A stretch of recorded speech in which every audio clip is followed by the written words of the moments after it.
Good morning. Hi, West Tennessee Dave here. It is Sunday. We are live to you at 6:33 on Twitch and later on a VOD either on Twitch or on YouTube. Good morning. I hope you are excellent today. Good to see you all. Welcome, welcome, welcome, friends. Welcome, Hiles. Welcome, Eric. Welcome, Jimmy. Welcome, Janie. Hi, Shockley. Good morning. Good morning, Aaron. Good morning, Asibla. Good to see you all and everyone else who's lurking. Hello, hello. Welcome to the stream. It is good to be here. All right, we're here to read the Bible stories and to continue down the journey that we're on. So let's just give a quick look to where we're going and where we've been. Today we're going to read Numbers 21 through 24 and the stories associated there. And the last time we read about some rebellions, the rebellions of a couple different people, including Moses, which you might not think Moses was perfect. He never rebelled against the Lord. Well, he didn't do it exactly right. He wasn't presenting God holy enough, and we saw some catastrophic consequence for Moses in that he won't get to enter the promised land.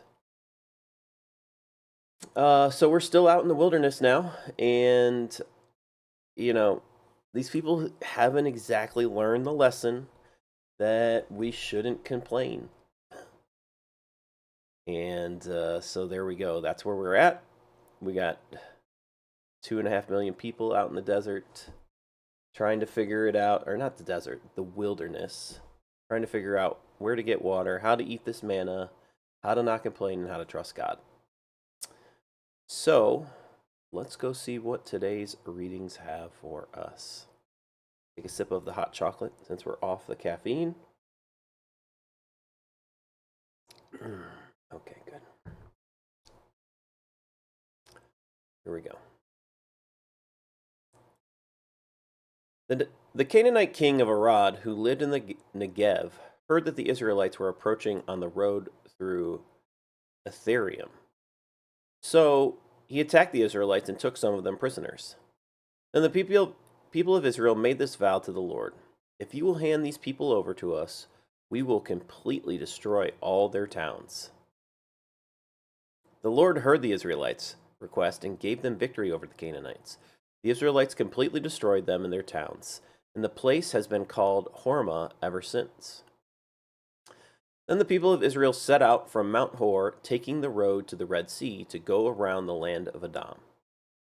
But the people grew impatient with the long journey, and they began to speak against God and Moses. "Why have you brought us out of Egypt to die here in the wilderness?" they complained.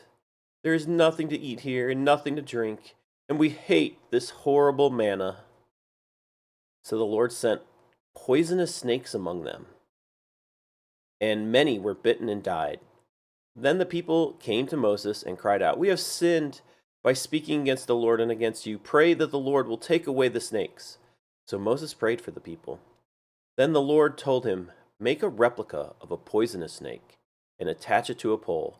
All who are bitten will live if they simply look at it." So Moses made a snake out of the bronze and attached it to a pole. Then anyone who was bitten by a snake could look at the bronze snake and be healed. The Israelites traveled next to Oboth and camped there. Then they went to Abiram in the wilderness of the eastern border of Moab. From there they traveled to the valley of Zered Brook and set up camp. Then they moved out and camped on the far side of the Arnon River in the wilderness adjacent to the territory of the Amorites. The Arnon is the boundary line between the Moabites and the Amorites. For this reason, the book of the wars of the Lord speaks of the town of Waheb in the area of Suphaph and the ravines of the Arnon River, and the ravines that extend as far as the settlement of Ar on the border of Moab. From there the Israelites traveled to Beer, which is the well where the Lord said to Moses, "Assemble the people, and I will give them water." There the Israelites sang this song: "Spring up, O well, yes, sing its praises. Sing of this well, which princes dug, which great leaders hollowed out with their scepters and staffs. Then the Israelites left for the wilderness and proceeded on through Matan, Nahaliel, and Bamoth. After that, they went to the valley in Moab where Pisgah Peak overlooks the wasteland. The Israelites sent ambassadors to King Sihon of the Amorites with this message: "Let us travel through your land. We will be careful not to go through your fields and vineyards. We won't even drink water from your wells. We will stand the king's road until we have passed through your territory." But King Sihon refused to let them cross his territory. Instead, he mobilized his entire army and attacked Israel in the wilderness, engaging them in battle at Jahaz.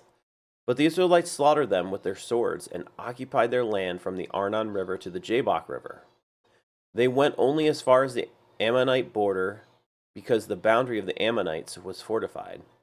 So Israel captured all the towns of the Amorites and settled in them, including the city of Heshbon and its surrounding villages. Heshbon has been the capital of King Sihon of the Amorites.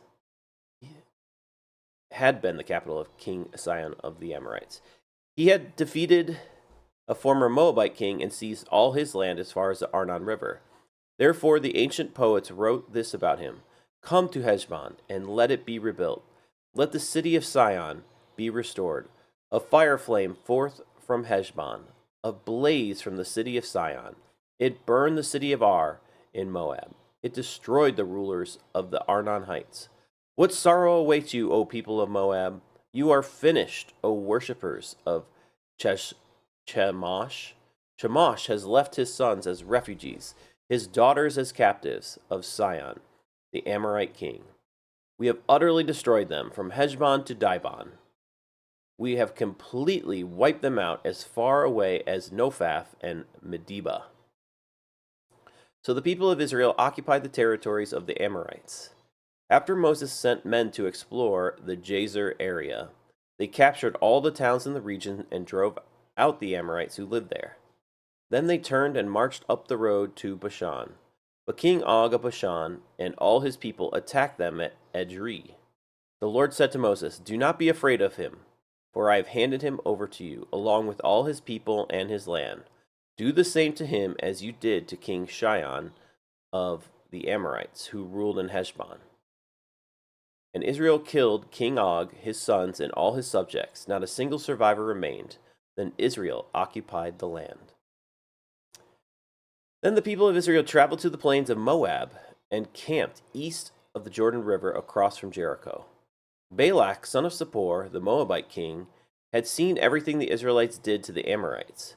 And when the people of Moab saw how many Israelites there were, they were terrified. The king of Moab said to the elders of Midian, "This mob will devour everything in sight, like an ox devours grass in the field."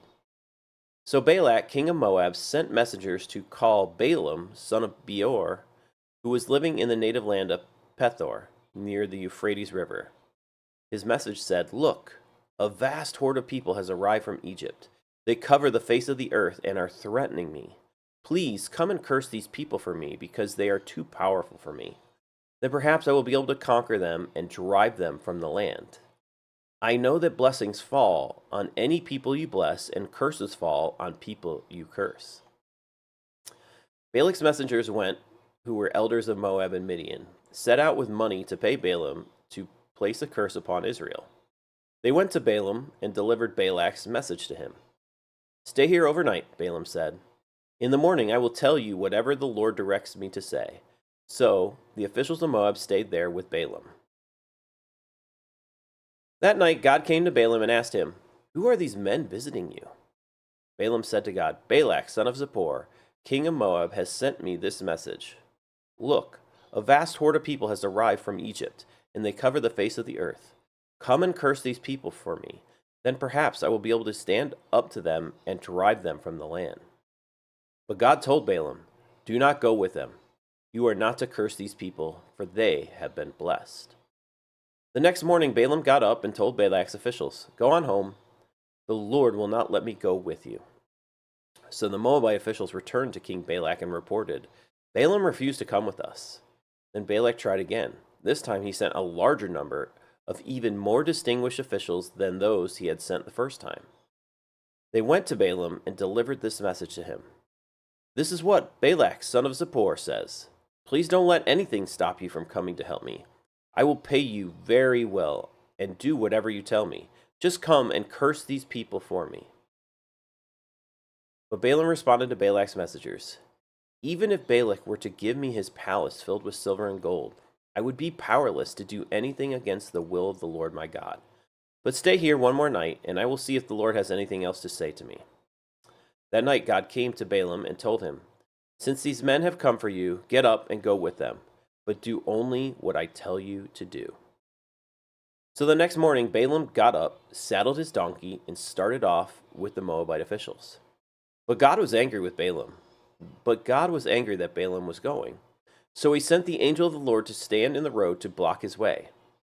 As Balaam and 2 servants were riding along, Balaam's donkey saw the angel of the Lord standing in the road with a drawn sword in his hand. The donkey bolted off the road and into a field, but Balaam beat it and turned it back onto the road. Then the angel of the Lord stood at a place where the road narrowed between 2 vineyard walls. When the donkey saw the angel of the Lord, it tried to squeeze by, and it crushed Balaam's foot against the wall. So Balaam beat the donkey again. Then the angel of the Lord moved further down the road and stood in a place too narrow for the donkey to get by at all.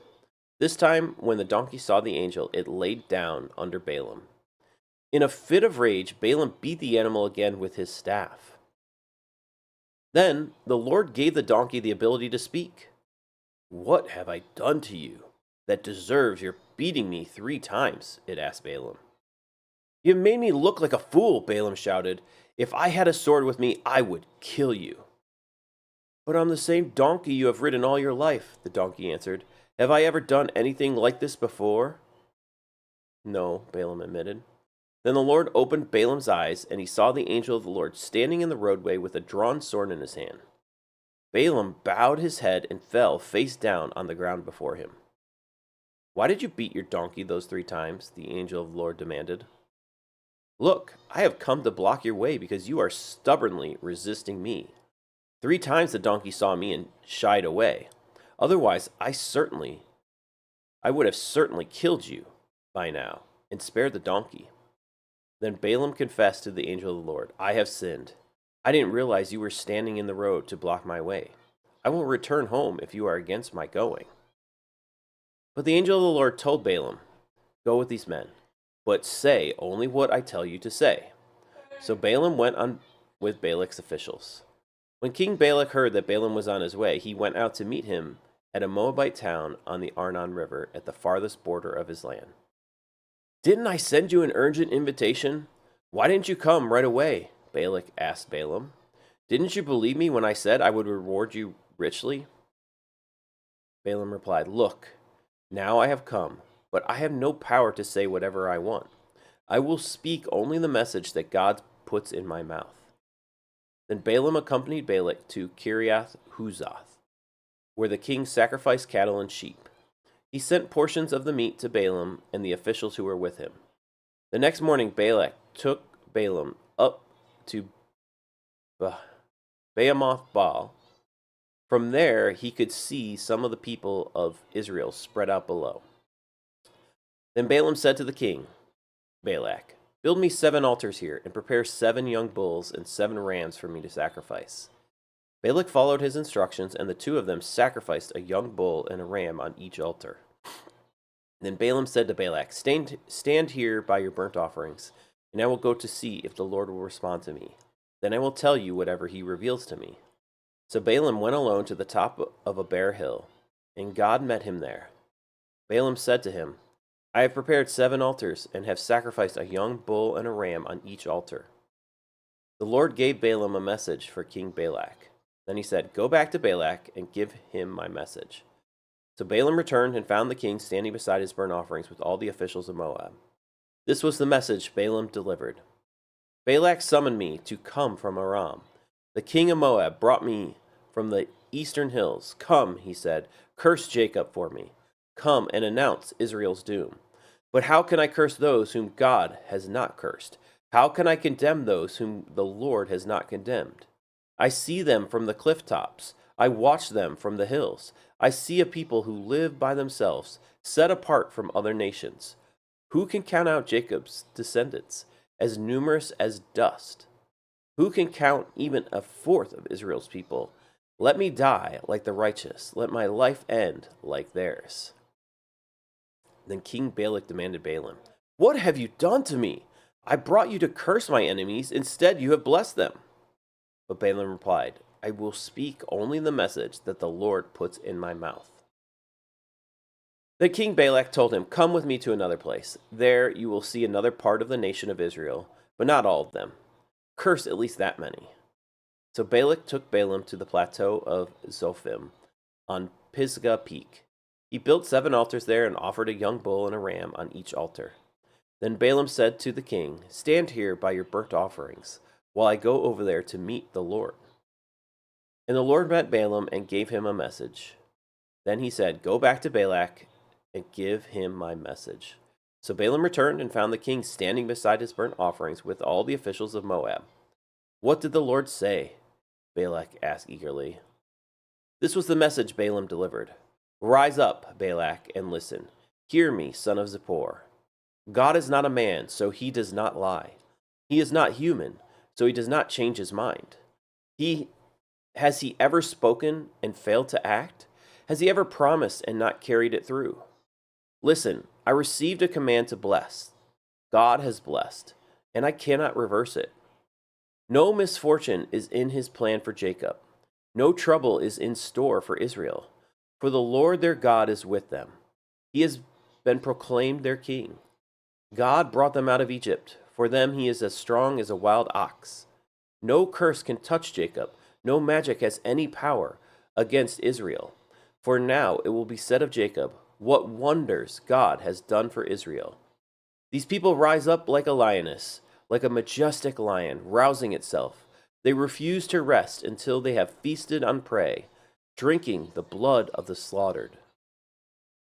Then Balak said to Balaam, "Fine, but if you won't curse them, at least don't bless them." But Balaam replied to Balak, "Didn't I tell you that I can do only what the Lord tells me?" Then King Balak said to Balaam, "Come, I will take you one more place. Perhaps it will please God to let you curse them from there." So Balak took Balaam to the top of Mount Peor, overlooking the wasteland. Balaam again told Balak, "Build me 7 altars and prepare 7 bulls and 7 rams for me to sacrifice." So Balak did as Balaam ordered and offered a young bull and a ram on each altar. By now Balaam realized that the Lord was determined to bless Israel, so he did not resort to divination as before. Instead, he turned and looked outward toward the wilderness, where he saw the people of Israel camped, tribe by tribe. Then the Spirit of God came upon him, and this message he delivered. "This is the message of Balaam, son of Beor, the message of the man whose eyes see clearly, the message of one who hears the words of God, who sees a vision from the Almighty, who bows down with eyes wide open. How beautiful are your tents, O Jacob! How lovely are your homes, O Israel! They spread before me like palm groves, like gardens by the riverside. They are like tall trees planted by the Lord, like cedars beside the waters. Water will flow from their buckets. Their offspring have all they need. Their king will be greater than Agag. Their kingdom will be exalted. God brought them out of Egypt. For them he is as strong as a wild ox. He devours all the nations that oppose him, breaking their bones in pieces, shooting them with arrows. Like a lion, Israel crouches and lies down, like a lioness who dares to arouse her. Blessed is everyone who blesses you, O Israel, and cursed is everyone who curses you." King Balak flew into a rage against Balaam. He angrily clapped his hands and shouted, "I called you to curse my enemies. Instead, you have blessed them 3 times. Now get out of here. Go back home. I promised to reward you richly, but the Lord has kept you from your reward." Balaam told Balak, "Don't you remember what I told your messengers? I said, even if Balak were to give me his palace filled with silver and gold, I would be powerless to do anything against the will of the Lord. I told you that I could say only what the Lord says. Now I am returning to my own people. But first, let me tell you what the Israelites will do to your people in the future. This is the message Balaam delivers. This is the message of Balaam, son of Beor, the message of the man whose eyes see clearly, the message of one who hears the words of God, who has knowledge from the Most High, who sees a vision from the Almighty, who bows down with eyes wide open. I see him, but not here and now. I perceive him, but far in the distant future. A star will rise from Jacob, a scepter will emerge from Israel. It will crush the heads of Moab's people, cracking the skulls of the people of Sheth. Edom will be taken over, and Seir, its enemy, will be conquered, while Israel marches on in triumph. A ruler will rise in Jacob who will destroy the survivors of Ur. Then Balaam looked over the people of Amalek and delivered this message. Amalek was the greatest of nations, but its destiny is destruction. Then he looked toward the Kenites and delivered this message. Your home is secure, your nest is set in the rocks, but the Kenites will be destroyed when Assyria takes you captive.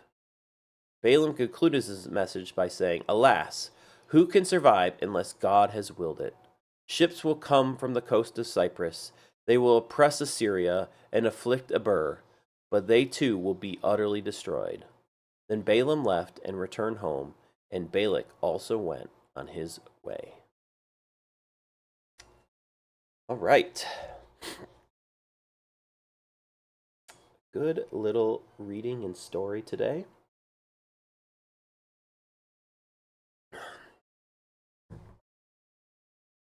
So we have people complaining again at the beginning of our story. That's a shocking turn of events, right? This time we have snakes. We have snakes attacking the people, and they have to build a pole with a snake on it and lift it up, and people just have to look at it to be healed. Kind of a wild thing, right? Complaining? Us? Never. No. We're just always happy about everything, especially our bad beats. We're so excited. We never complain, right? Okay. And then we get the story of Balak and Balaam. Okay, and this is a very interesting story. It's really from an outsider's view of Israel for the moment. This is the king of Moab, right? Is this the king of Moab?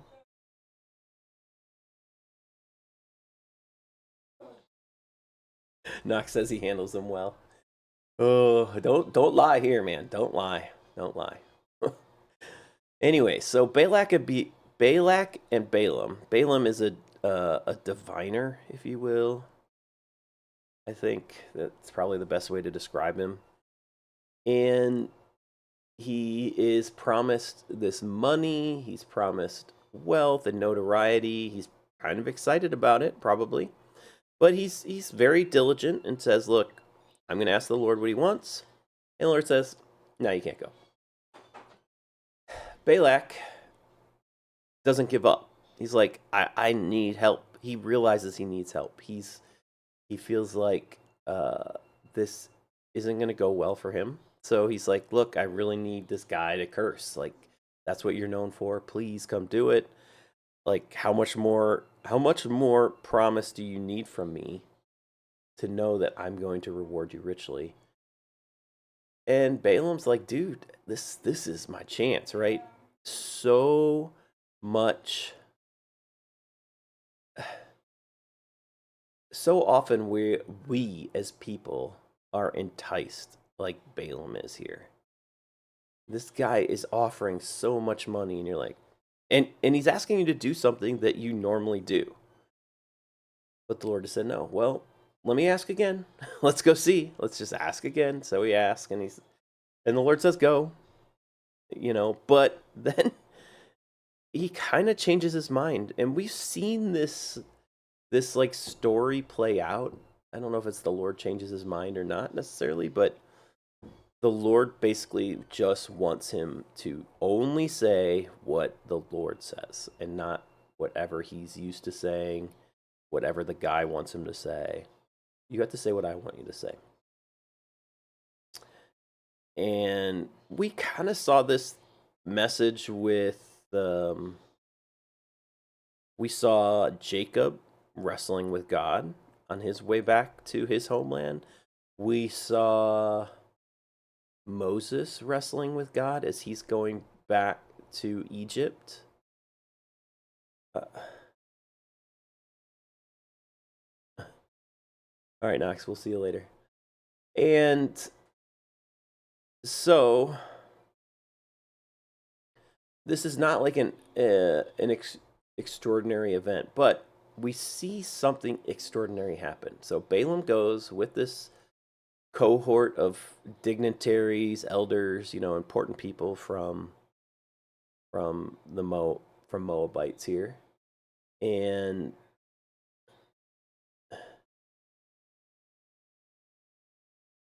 the donkey realizes what's happening, and because the angel of the Lord is in his way, and he freaks out. Like, this has got to be a pretty scary looking angel, the angel of the Lord. He's got a sword drawn. He's like, I don't want to be near a sword drawn. Like, I might get my head lopped off. Then he runs away, and Balaam just is not having it because he's like, dude, we can't look like idiots on our way to potentially our biggest payday on earth. We can't look like we don't have our stuff together. So he beats the donkey, and the donkey starts back, and now they're in a narrow pass, and he's like, I got to try to get around this angel with the sword drawn. Crushes Balaam's foot, and Balaam is so mad. I mean, he's just in rage. Okay, and I know we know what raging is like. Some of us know what raging is like, and he's just beating the donkey senseless. Okay, and next, the donkey is in a very narrow pass and can't go left or right, can't move around. He realizes there's nothing I can do except stop the train. And Balaam is pissed because he doesn't know what's going on. He can't see the angel of the Lord, probably because he's enraged, probably because he's thinking about his payday potential, and he's getting blinded by money and not looking foolish, and the donkey is making him look like a fool, and he just cannot have it. So he starts beating the donkey again, and God opens the donkey's mouth. The donkey is talking. So if we've ever watched Shrek, just put in the Shrek emote, get the donkey talking emote if we have one. Maybe Jimmy can put some donkey emotes into the chat. You can put the donk emote in the chat, right? We have a donkey talking to a human being here in the story of the Bible. And the guy is so mad. He's so mad that he doesn't care that he's freaking talking to a donkey. He doesn't even think, what the heck is happening in my life? I'm talking to a donkey. He's just so enraged that he says, if I have a sword, I'd kill you. I'd stop you from talking because I'm so mad at you because you've made me look like a fool. And man, that is, wow. How often, when we are so enraged in life, can we not actually see what's happening around us? Maybe we're stuck in traffic. Thank you. Thank you for the donkey emote. We needed it. We needed a donk emote. Maybe we're stuck in traffic and we don't like it and we're so enraged. And like just our blood pressure is boiling, everything bad is happening, only to find out later, that somebody had been in a car wreck and died in front of us, right? And we just don't give a rip because we've been inconvenienced. What about we had pocket aces. It's the fifth time and they've gotten cracked today, and we are just so mad. We throw our mouse, we break things, right? the your rage doesn't help anything, and it clouds you from seeing the right thing, from doing the right thing, from being able to operate properly. And as we see in this story, Balaam he's on a mission that God has led him on, but he's stopping him because he knows his rage, his anger, his heart issues are not right. He's like, "Look, you've got to listen to me. You have to stop thinking about the payday. You have to stop thinking about that. You have to think you're not entitled to the payday." Okay? When you have pocket aces and you get cracked and you start raging, you have to let go of that entitlement mentality that you thought you were going to get your payday. Oh, and you're raging against the aces, which is like the donkey here. It's no different. It's the same. What do the aces do to you? They're just on the journey with you through the poker game. You don't need to rage at them. You don't need to rage at your pocket kings because they just seem to always lose. No, they're just on the journey with you. Okay? The donkey is trying to help you. You have to have the right mindset. You have to have the right heart issues if you're going to go on. The rage just doesn't do it. So God confronts Balaam. He says, "No, that's not how it's going to be. If you go," and he says, "I want you to go, but only do and say what I say for you to do." And eventually Balaam listens. And Balak is pissed. Doing the right thing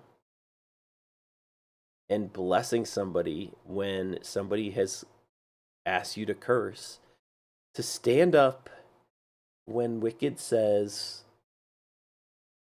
"I hope you quail, Dave," and say, "No, Dave, we hope you win," right? Like, to speak what is good, to speak something positive over somebody, okay?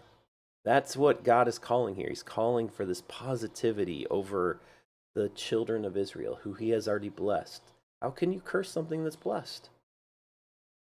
It's not good. You're just fighting God. Don't do it. Don't fight God. Be on his side. All right, anyways, it's a good lesson. It's a good lesson that I don't think that we're much different than Balaam here. Man, when we see this big thing and say, "Oh, that's it." Man, that's the poker tournament that's going to turn my life around. Are you really being invited to go? Are you really being invited to go? Do you have the right attitude about it? So, I don't know. I'm gonna have to think about that. I'm going to have to think about that. So, all right, lessons from it. Thank you guys for being here. By the way, I really appreciate it. Hope you guys have enjoyed the snake and donkey adventures today. We had like a zoo of animals. We had talks of lions and lionesses as well. I mean, quite an adventure. You guys are welcome. You guys are very welcome. Anything you guys gleaned from the story that you need to put into your life? Something that just you heard from the story, maybe different from me. It's okay.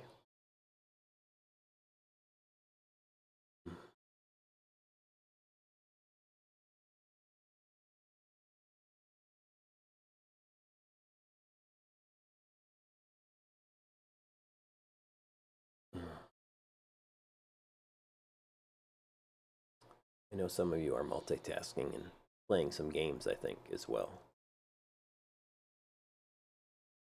which is fine. I'm glad you're here, regardless. You should probably learn to let old stuff go. And that is a hard lesson.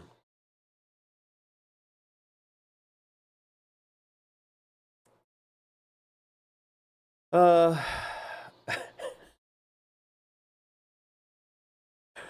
uh,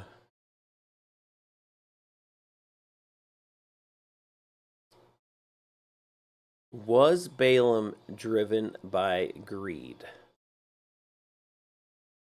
Um,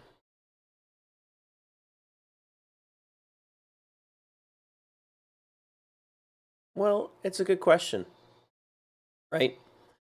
Uh, I think he's hopeful that he'll get paid, right? You don't go do a job for somebody like this as a diviner or whatever and not get paid. And they presented money to him to do this, and Balak is Balak is willing to give him quite a bit to do what he's asking. Um, so is he driven by it?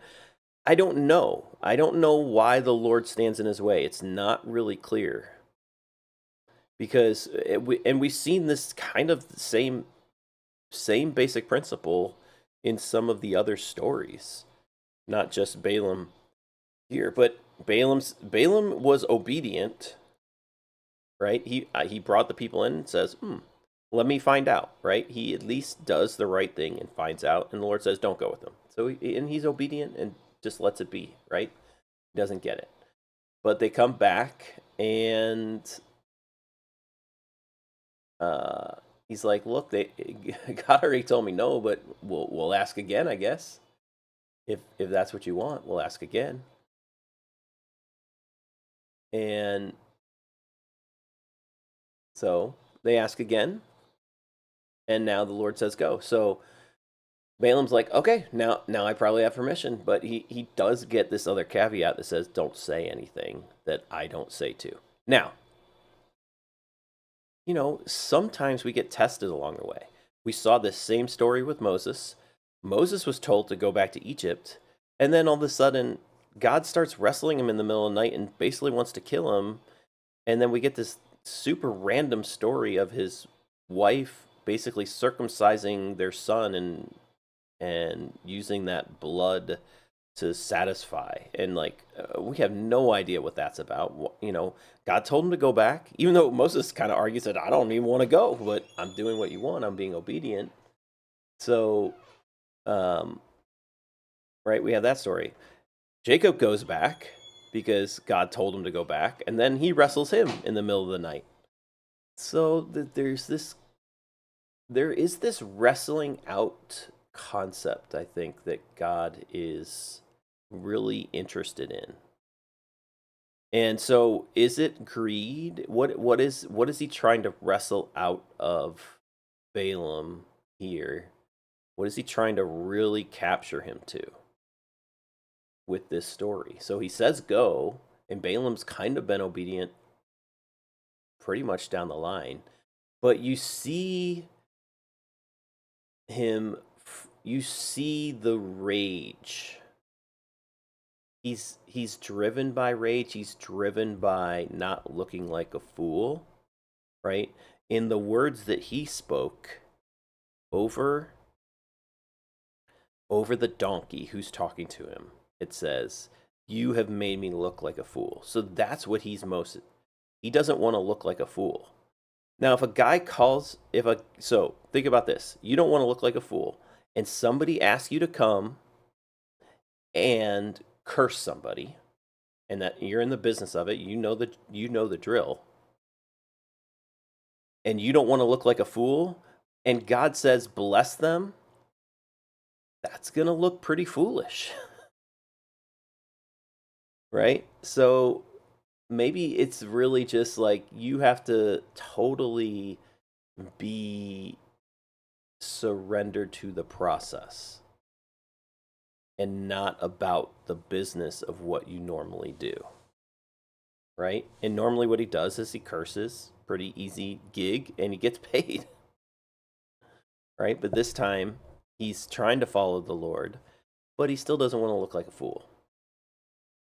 And sometimes God makes us look like a fool for whatever reason. And some of us probably aren't okay with that. So I don't know. That's a good question. Maybe he wasn't driven by greed. Maybe he's just driven by not looking like a fool. Um, but God wanted him to be not about his appearance before others.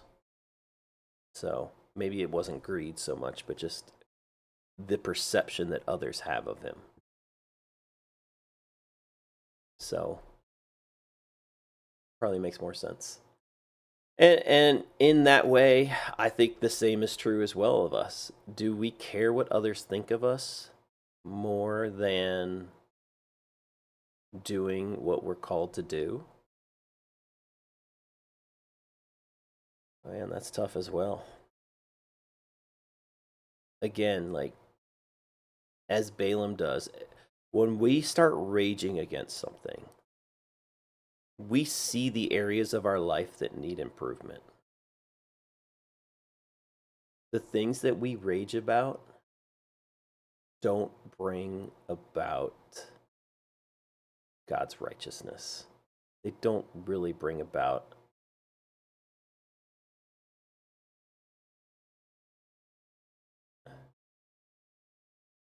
I played a short audio clip for people earlier about how more casual are focused on what others think than if they make money.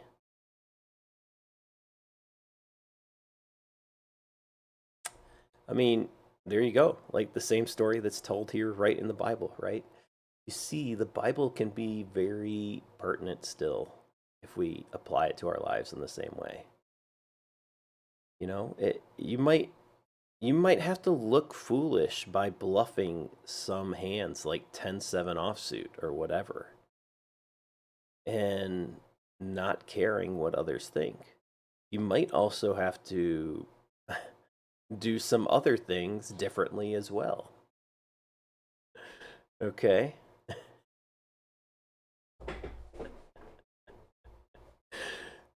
I mean, there's just moments in life.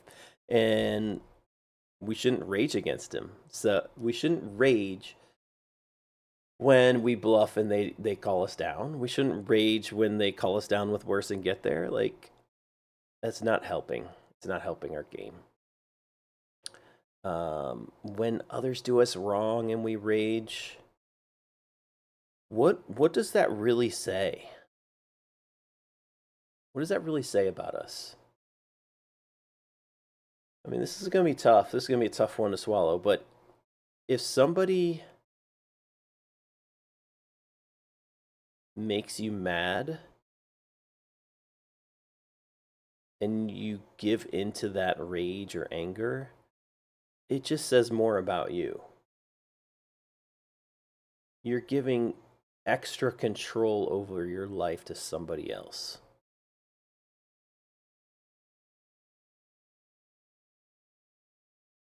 Yeah. Like, don't give over the control of your life, your emotions to somebody else. Or to, like, the randomness of card runouts. Just let it. That's. It's not the card's fault. It's not anyone's fault, right? So often we want to blame things, but if if we look at what really irks us off, like it's generally probably areas of our lives that we need to do better. Man, forgiving is so hard. You started that journey and letting go. It is hard. It is one of the hardest things to do, but it is also one of, and we haven't gotten there yet, one of the commandments.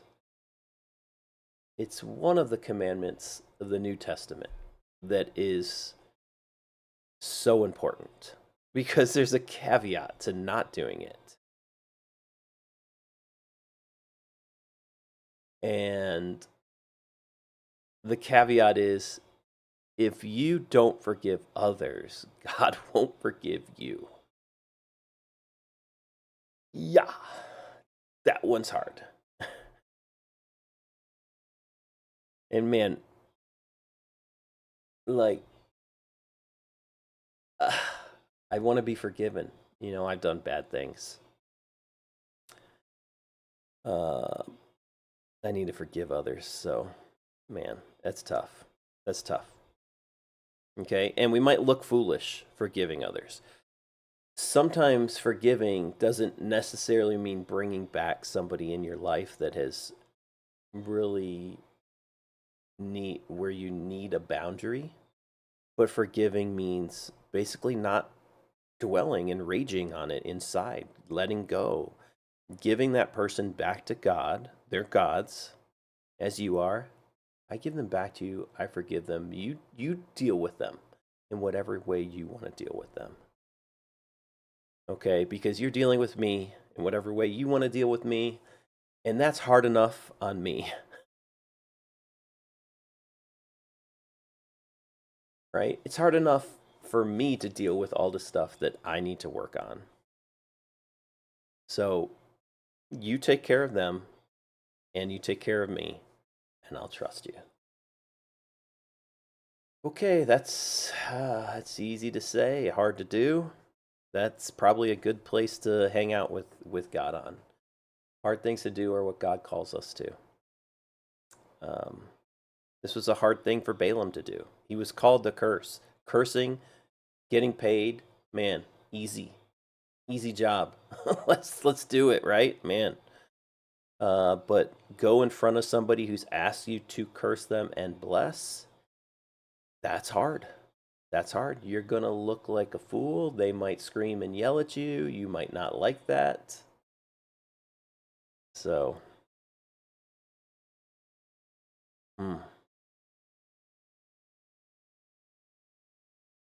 anyways. All right. Thank you for those thoughts, Hiles. Thank you for your question, Aaron. I really like that as well. Okay, I do need to wrap this sucker up today. I know you guys like it when I can speak blessings over the 10-7, Eric. Speak blessings. I need to get going as my wife's out of town, as most of y'all know. I got to get the kids some breakfast, get us ready for the morning. So thank you for being here. I really appreciate it. Hopefully I will be on for a poker stream later, and hopefully everything will work. I know we had some major issues Wednesday. I think I fixed them, but it's hard to know without firing up all the cylinders. And so really, really appreciate you guys all being here and being present to the journey of the Bible stories and how they were a cool story then and how they can apply to us just as much today. So thanks. And if the donkey starts talking to you, you should put down your rage and listen. Isn't it kind of funny that my screen name is Donkey Daddy? I'm just saying. Who's the donkey? Anyways, with that, exactly. All right. With that said, thank you for being here. Love you guys. Have a great Sunday. Good luck doing whatever y'all are doing. And I will be back probably much later. But until then, bye.